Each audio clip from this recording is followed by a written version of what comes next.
if I didn't speak up and these kids ended up taking their lives, just like that copycat suicide in the high school, I couldn't have lived with myself. And that's what catapulted me into saying, I have got to talk about this. This is critical.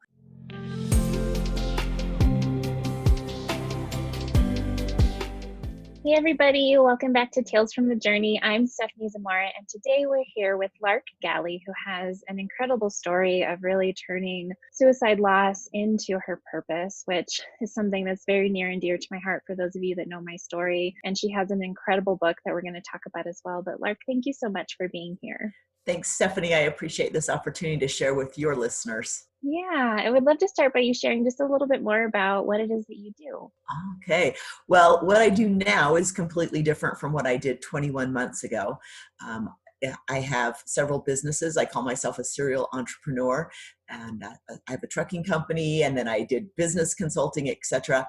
But all of that sort of changed when my 19-year-old son took his life, March of 2019. Yeah. And if you had told me before then that I would be talking about suicide prevention and being very active in that community, even writing a book about it, I would have said, no way, I'm not going to talk about that. Because when my father died of suicide 2 years before my son, I couldn't talk about it. Even some of my best friends didn't know that that's how he actually died. Yeah. And when my son died, I started to go there. And things happened, and I caught myself before I really went into a dark depression. And so fast forward now, I'm doing quite a bit in that arena. And even though I own my own businesses still, with the trucking, etc., I don't spend very much time in that. And that's really not where my heart is. My heart is in helping families, parents heal relationships and try to improve things before it's too late. Yeah, absolutely. And such important work. Well, take us back. I mean, 2 suicide losses in such a short amount of time can really impact who you are. But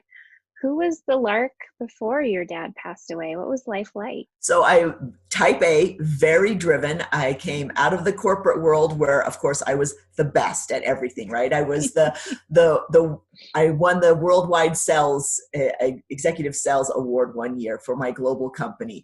I mean, you're talking about someone who I had nannies raise my kids, live in nannies. I was out traveling the world, all over the world, and just going after it and getting my life, my dreams accomplished. When my kids started to become teenagers, I'm like, they might need a little more supervision, right? So I left the corporate world. I went into my own businesses that I had set up. And once again, really out there, very structured in my life, very structured in my children's life, not very compassionate about anyone, including the kids, if they didn't get their jobs done, if they didn't, toe the line, all the expectations, right? All the things we want for our children. And now, completely different. I parent differently from the way I did before my son's death. I'm more compassionate, slow down, not as aggressive. I still have goals, but they're completely different. They're not centered around, oh, let me get the next biggest house or the fastest car or go on this big trip. When gift giving time comes up, whether it's the holidays or my birthday, my kids will say, what do you want? And I'm like, I don't really want anything. Just completely separated from the material things in life.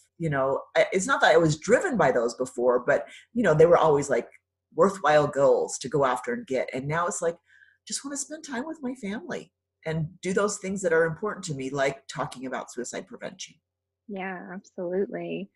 And in those couple of years between your father and then your son, what was your process for dealing with the grief? I know you said it's not something that you talked about how it happened, but did you have any process yet for really facing your grief? Not really. And I didn't even realize this at the time. It wasn't until I looked back that for 5 months after my father died, he died in January, and I took over his trucking business, and I had to go in and do different meetings with the client and just trying to figure things out, this transition. I would take notes, and then I would come home, and 2 days later, I would look at the notes, and I would think, I don't know what those notes mean. And that's my handwriting, but I don't even remember being in the meeting. And, for someone who considers myself, fairly intelligent and like, go get it, there wasn't this, hey, just put your big girl pants on and just power through it. There was no powering through it. It was just a matter of trying to figure out, what can I even do today? How do I even cope? What even happens? And that was new for me. And it was kind of dark. I don't remember how my kids got fed. I don't remember day-to-day things. I just sort of drifted along until, some time passed. Yeah, I so relate to that. Everything was a blur. And I personally had PTSD from my suicide loss. And so I just, brain stopped working, stopped being able to track or make sense of time.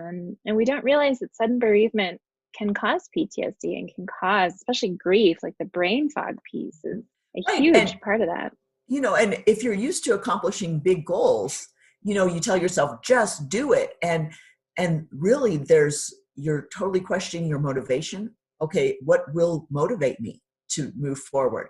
Or how can I even get out of bed? How can I even comprehend all of these emotions and this loss and the unanswered questions, especially around a suicide, right? Yeah, absolutely. Those questions that we are never going to get answers to, that just eat at us for sure. So in that 2-year period leading up to your son's death, were there any signs? Were there any conversations? Was it sudden and unexpected?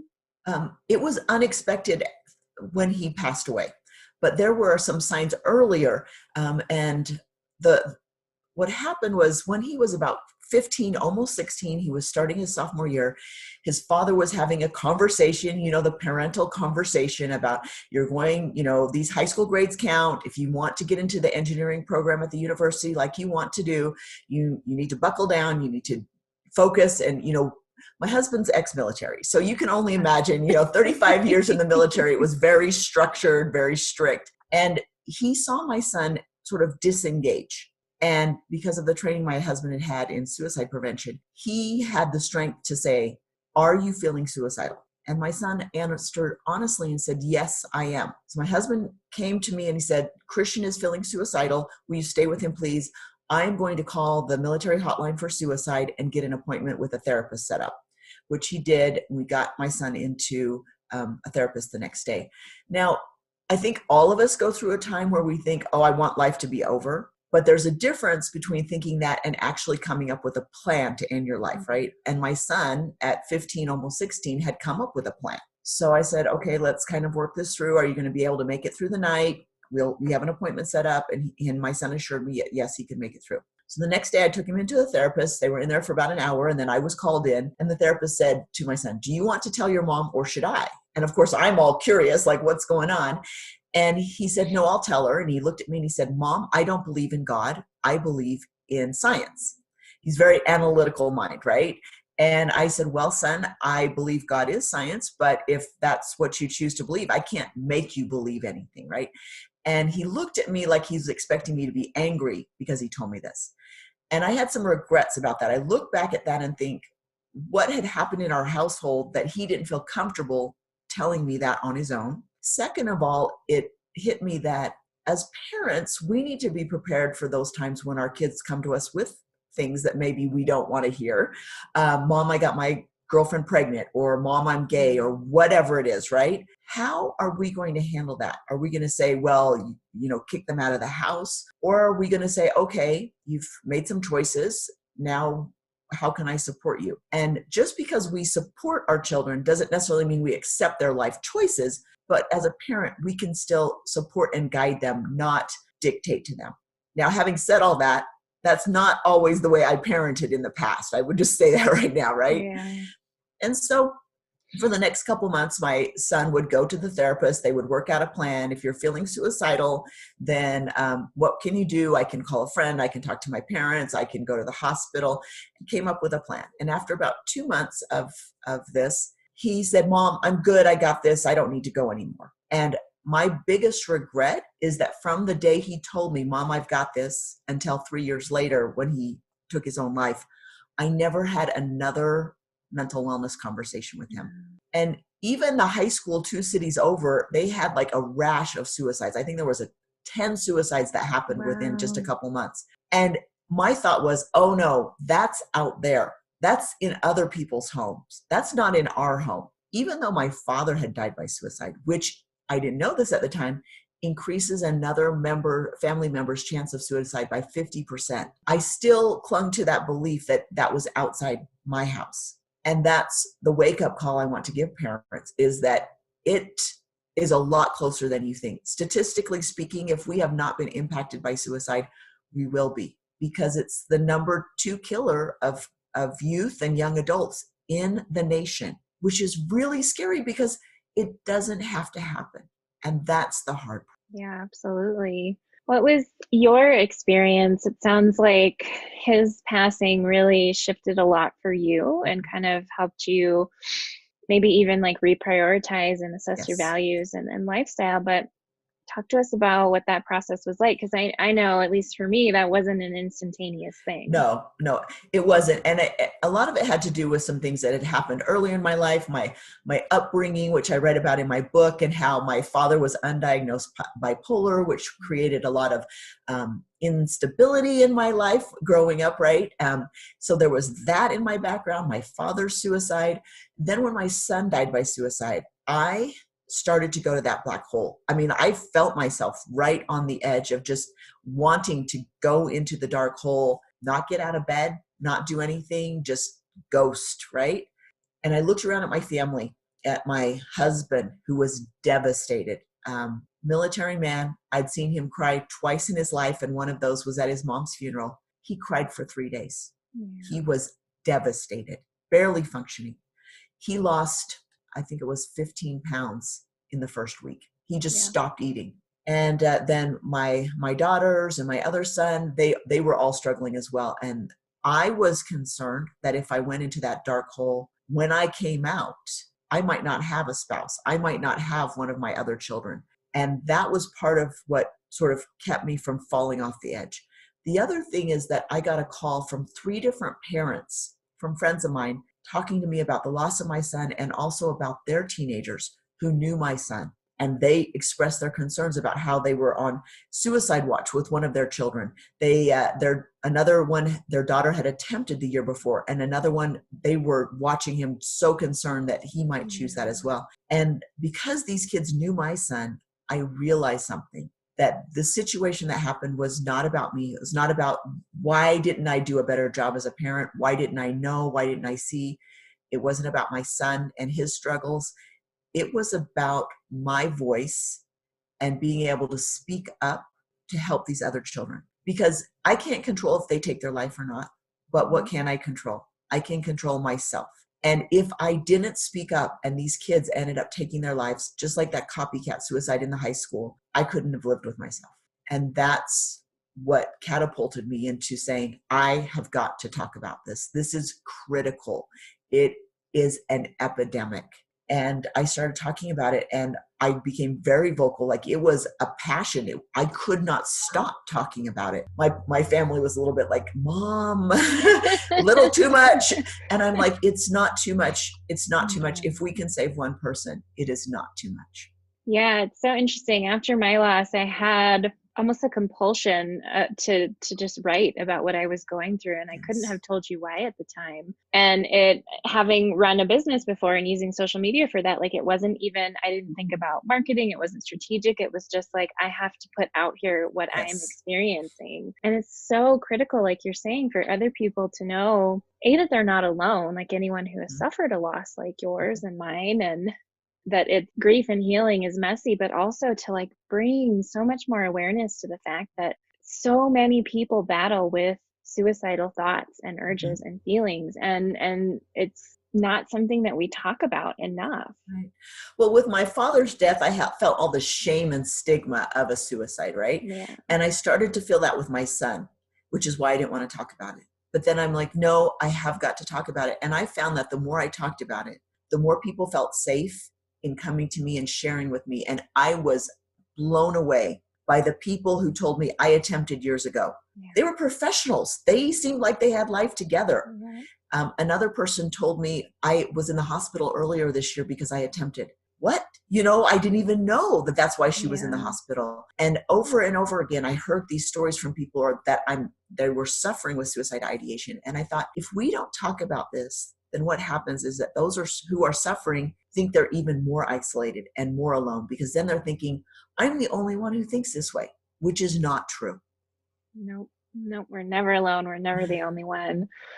What was it like for you to start having those conversations? Like, what were you speaking about? Where were you doing it, and with who? I started just doing it in the grocery store. Or I would see people, and it's one of those things where a lot of people in my sphere knew that my son died, but what do they say? You know what I mean? They felt awkward. And so I knew they wanted to talk about it, and I wanted to take away the awkward conversation. So I would just say, I imagine you've heard that my son died by suicide. And they would say yes. And then I would bring it up so that they could feel comfortable bringing it up. That was really important to me. The other thing is, I wanted to talk about my son, and I enjoyed talking to people who knew him. That sort of kept him alive and reminded us of the fun times and the good times. And then I just started thinking, okay, where can I get my message out in a bigger way? And that's where I started going out to podcasts. So in the last year, I've been on over 40 podcasts around the world talking about this issue, because to me, it is so important. And then this flash of inspiration came and said, you need to write a book. And I'm like, no, not a book, because you can just imagine. It took me probably a year and a half to start doing this, the whole book thing, because I would start to write, and then I would put it aside, and then I'd pick it up again and I'd put it aside, because it was very emotional. And then when the book came back earlier this year from my editor, she's like, yeah, you need to put more dialogue. And I'm like, no, I was avoiding that, right? Yeah. So for 2 days, I would put in the conversations that I had with the police officer, with my son, with other people, that, really the emotional part. And I was crying for 2 days when I'm putting this in, and the editor said, now your audience can connect with you. And that's what I hear feedback from people is like, I couldn't put this book down. They were just so enthralled with what was going to happen next, and how had I processed going through this, and how was my family processing this, and what was the outcome, and did I see, and all of these things. And that's what people wanted to know is, could this happen in their lives, and what could they do to prevent it? Yeah, absolutely. My memoir came out in January 2020, and it took 5 years total to get it out, and 4 before I could really start writing it. But Yes. I think people hold our books and they're like, wow, so cool. And it's like, it almost killed me. Like, it was so healing and cathartic, but it's Yes. like, you don't realize, like, I cried through every chapter writing it. And like, Yes. it's such an intense process. It is very intense, especially if it's that kind of topic, right? The suicide, or something that's really heavy. And I felt, even though it was heavy and hard, it was something that needed to be told. Yeah. It was so important. And Richard Paul Evans, who's a 41-time New York bestselling author, who wrote The Christmas Box House, he's a friend of mine, and he actually wrote the foreword for me. He was very kind. He didn't necessarily want me to self-publish, and I'm like, well, Richard, you're here, I'm down here. And the whole process of actually getting picked up by a publisher, it can take a year and a half, at the minimum. And by the time they pick you up, then it's almost another year before your book gets out. And I felt this urgency. This message needs to get out to the world. And looking back now, I realize with 2020 and all of the isolation and the shutdown, that only contributed to the suicides that they've skyrocketed worldwide.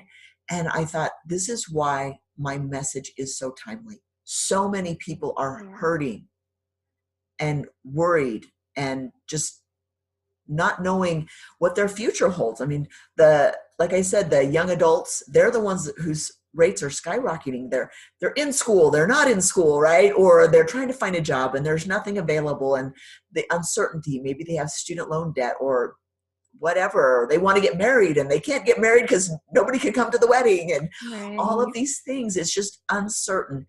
And it contributes to these feelings that they have that, well, maybe life's too hard and I should just be done.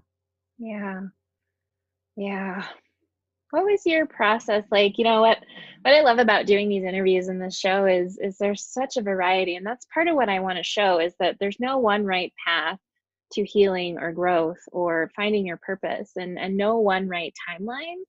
And so for me, like, my purpose has deepened since my loss and so many different ways, but it took a lot of time for me to really uncover that. And it sounds like from what you've shared that that really got activated rather quickly, rather soon Right. after. And so my question is around what has it been like for you to navigate that process of stepping into this new purpose path and work while also grieving? It's actually been a little bit scary, because some days I'm really strong and like my voice is strong and I'm very passionate. And then there are other days where I'm just struggling. Like I don't want to do anything related to it or talk about it or do anything, or just the grief that overcomes me sometimes. And so I always say, I allow that grief and I don't try to push it down. And I say, I don't know who's going to show up today, especially in the beginning. And I would do these talks for people, and it was mostly via Zoom, doing conferences, and I would just say, just so you know, and be prepared, I don't know who's going to show up. And sometimes, real strong person showed up, and sometimes the person that was crying in front of everybody, and I'm like, that's just the way it is, and I allow it. Yeah, good. And then my grief was a little bit different from the other family members. Like my husband and one of my daughters has not read my book. It's too much for them. And rather than trying to push them, which I tried to do in the beginning, push them through this grief cycle, I've had to allow them to be where they are. And also they've had to allow me to be very vocal and to find my healing by helping other people. So while there have been tough days, talking about, what could I have done differently as a parent? What are some signs that we can watch for? How can, as children, these youth, what can you do that's going to strengthen your knowingness that you have value and that it's important for you to stick around, because things are hard right now, maybe in your life, but it can change and it can get better, and it won't always be like that. Yeah, it's so true. We really lose perspective, I feel like, when we get in those hopeless places. And I was suicidal when I was younger, about 12 years old. And it feels like this is all there is and will ever be. And it's not true, but it's really challenging to step outside of that. Right. I mean, look at that. You were 12. Parents say, oh, they're too young to talk about it. And I'm thinking, no, they are exposed. Youth are exposed to so much right now. Things that my generation never had, right? The whole social media. So think about this. And I try to explain this to parents. Think about the most embarrassing thing in high school that happened to you. Maybe 5-10 people knew, right? Okay. If your child is in school and social media is involved and something embarrassing happens, 100, 1,000, 10,000 people. So they feel like their life is over. And so as parents, we need to help them understand that nothing that happens outside, not with their friends, not on social media, not with grades, not with anything that they might do that's stupid, because of course, they're young, they're going to do stupid things. Nothing is worth taking their life, and that you will stand beside them and help them through as they try to navigate their choices and the consequences that come with them. Yeah. So important. That gives me goosebumps. So one thing that we talk a lot about on this show is reorienting, the process of reorienting. And I would imagine it sounds like you're still in that, because especially with grief, it's such an ongoing process. I mean, I'm 6 years out and I'm still like, oh, look at that. Like, here's another place that I can't be who I was before. And so what has it been like for you to really reorient to yourself and like who you are in the world and this work that you're doing while still having a foot in the life that you had before? What's interesting is that I react differently. If things in my businesses come up and that in the past might have upset me, and I'm like, no, we'll work it out. It's okay. And it's not the end of the world. And because of COVID, there was a situation where my partner was out with COVID, and then the supervisor had come in contact, and he was thinking that he might have to go out. And so the rest of the drivers, it would have been a situation where they could not have worked. And my partner was a little bit stressed about this. And I'm like, you know what, Brian, it's okay. Whatever happens, happens. It's not the end of the world, because I've seen the end of the world. Yeah. And being shut down for a couple days is not it, right? And so I'm able to step back and look at things with a different perspective and say, is this really something worth losing your mind about? Yeah. It's not. For the most part, I promise you, it's not. And then, I used to be very aggressive driver, very, next step, and always like kind of intense with my kids. And now I'm like, what do you want to do, honey? How can I support you? And allowing them to be who they are going to be and not try to dictate their path. Yeah. Has that felt like a natural, like all of that is a natural shift for you? It has felt like a natural shift, but it was not natural before my son's death. But now, because of the grief, I feel like I've changed at my DNA level. Like, it has changed me to my core, and I just don't have that aggression come out like I used to have. It's just, it's not there. Yeah. Which is weird. I'm like, oh, I'm showing up as a completely different person. This is weird. Yeah, I wrote about that in my book, and I talk about that a lot. Like, I was altered at my core in an instant, and like some things just about me just vanished, and they've never come back. Yeah. Like, they're not like lying on the floor for me to pick up or reclaim. No. They're just gone. No, they're gone. And I tell people this. I regret several things about my son's death, and if I could make things different, I would.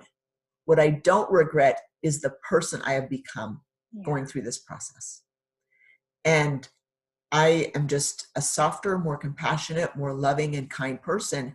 And I think that that's what we're here on earth to become, is like the best versions of ourselves. It's not to acquire the most. It's to have the best relationships we can with those people around us. Yeah. Yeah, that's such an interesting thing. I talk a lot about the duality of loss. Like, same thing. I love who I've become. I love my life now. I love who's in it. I love the work that I get to do and the people I get to do it with. And I'm very aware that I would not be here doing this work had he not died. And so every time I feel that immense gratitude, there's also a whole lot of grief. And I'd love to hear your own experience around that. Well, in the beginning, when my son died, my thoughts would often go to, well, if he hadn't, or if he were still here. And that's what happens a lot in grief. We think about the what ifs, right? And I noticed that whenever I started with that one thought, that's what would spiral me down very, very quickly. And I had to actively stop that thought. It wasn't easy, especially in the beginning, but for the sake of my mental well-being and my happiness and my ability to show up for the rest of my family and for other people, I realized that I had to be mentally tough, mentally strong, not to go there. Because whenever that thought would come up, well, if he hadn't, then I would say, stop.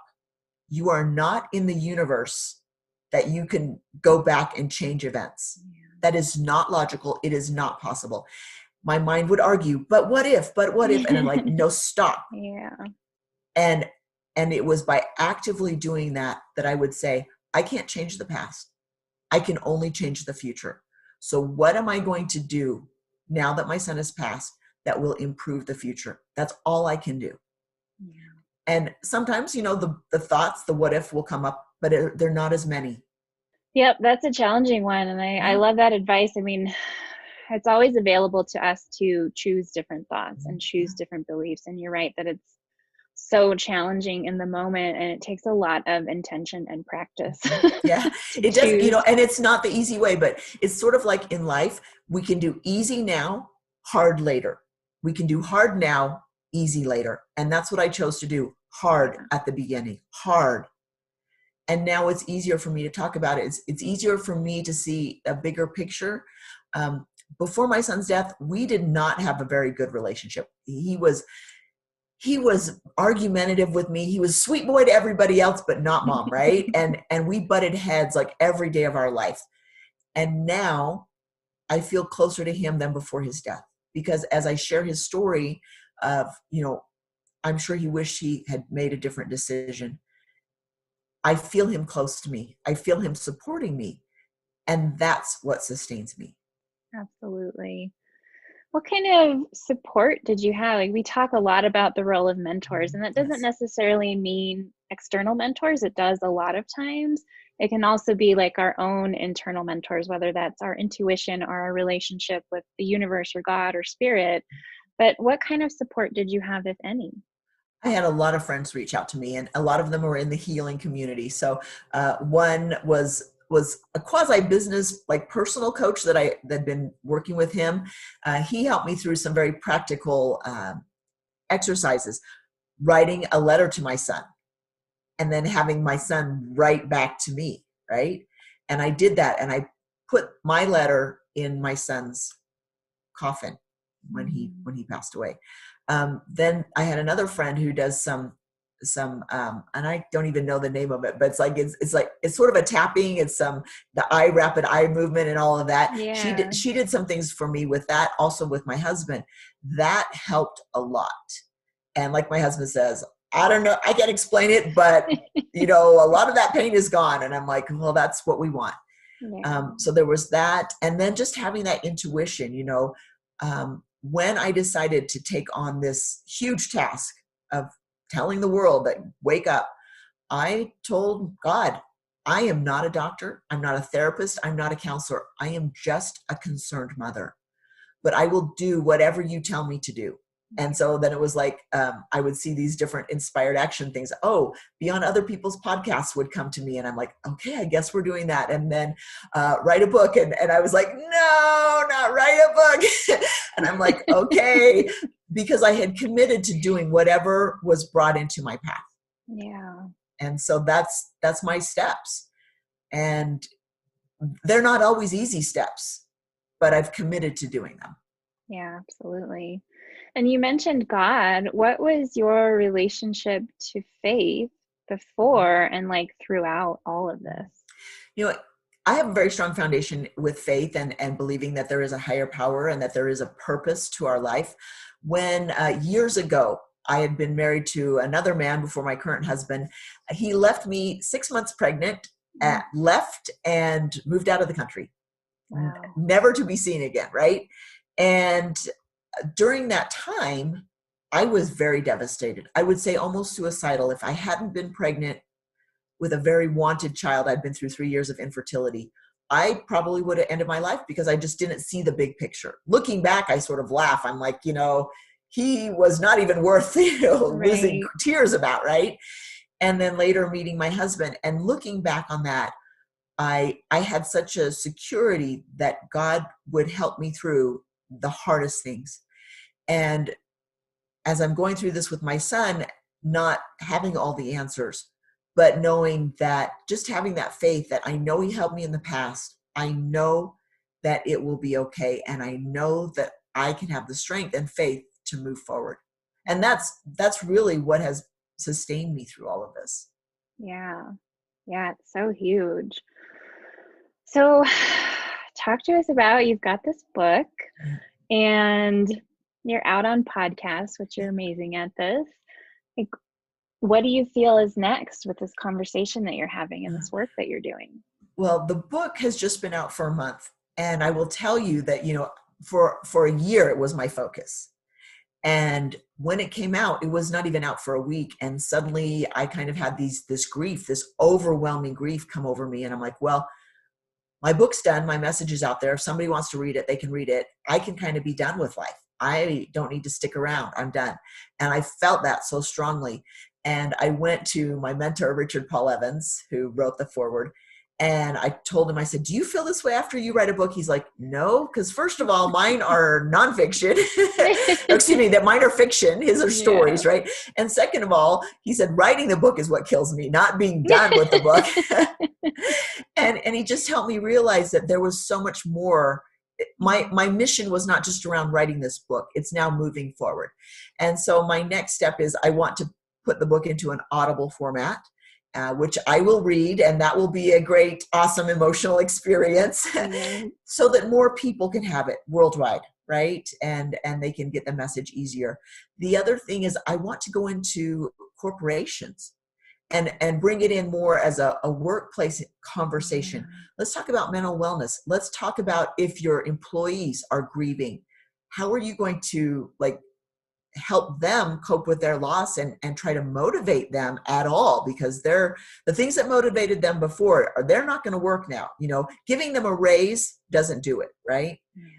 And then maybe if you as the boss are going through some grief, how do you cope with what's called corporate grief? How do you deal with that? How can you motivate your troops when you're not motivated yourself? And then go into schools more. I want to do that, to talk to parents and to kids. So I keep reminding myself there's still a lot of work to do, and there are a lot of people that need to be reached. So I'm working through influencers who are in each of those arenas and saying, okay, I'm ready to, focus my efforts on this. Now that the book is done, now I want to go out and move beyond what I've done so far. Yeah. Oh, that's incredible.